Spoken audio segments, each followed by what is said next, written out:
I'd like to share with you how to do a Bright Hopes block without having an inset seam. Now, a Bright Hopes block differs from a log cabin because they both start with a center square, but on a log cabin, you add logs to the center square and they change in size as you go out in the block. In a Bright Hopes block, the rectangles are all cut the same size to surround the center square. So what we're going to do is start with a partial seam, which will make it possible for us to sew all of these and complete this block very quickly and easily.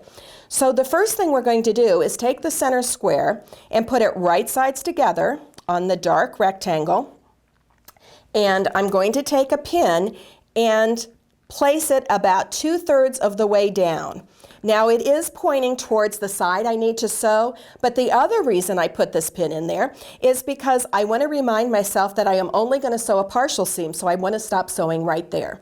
So I'm going to take it to the sewing machine and sew 1/4 of an inch right down to that pin.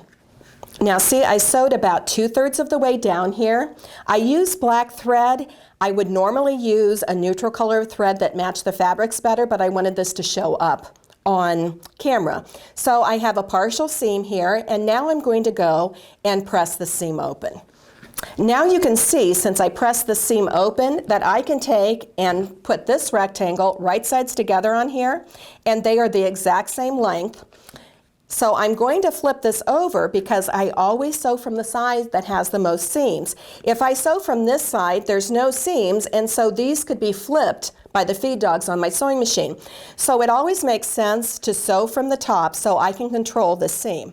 So I'm going to, once again, put a pin here, and because this one may flip down, I'm going to just pin that in position so it stays up, and I can now sew a full seam.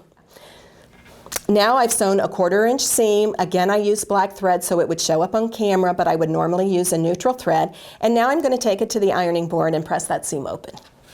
I've now added 2 rectangles to the center block, and as you can see, this is my straight side that matches this rectangle. So I'm going to put it right sides together. But once again, I'm going to flip my block over because I want to sew with this seam on top, because by sewing with that seam on top, I'm not going to flip the seam when I sew. And now I'm going to go to the sewing machine and sew that seam. Now we've added 3 rectangles.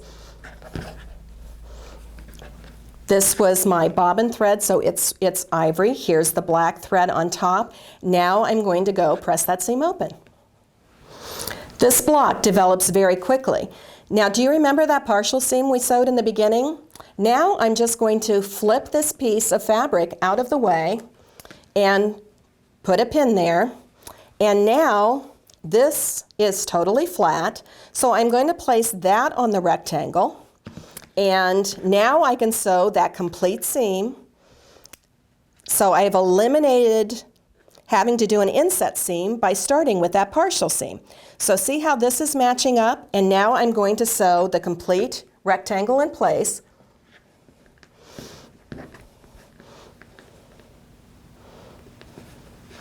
And I've just pinned this out of the way so I don't accidentally catch it in a seam.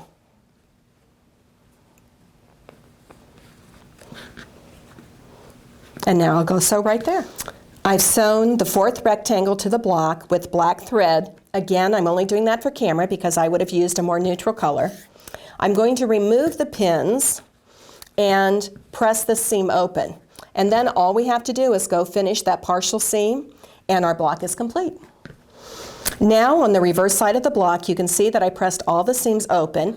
And now all I have to do is go back and sew this partial seam from here to here. Because I started 2/3 of the way down in the beginning, this is laying flat at this point, so I don't have a pucker right there. So I'm going to take it to the sewing machine, and I am going to turn the wheel on the side of the machine to make sure my needle goes right in that seam line where I stopped sewing so I can complete that seam. We've completed sewing that seam. Now I'm just going to go press it open and we'll have the finished block. And there is our completed Bright Hopes block. See, we did not have to sew any of these inset points because traditionally they had you start to sew a seam, and then when you added this one, you would go in and sew 1/4 of an inch away from this point and rotate and have to go out. And you would repeat that process 3 times. And it's very hard to do that because you always end up with a little pucker and thread sewing at these points. This way you can make this block in a matter of 15 minutes and it's effortless. So this is one of my favorite blocks to make. You can also fussy cut something in the center, and so it's a great block to use for children's quilts. So I hope you had a good time.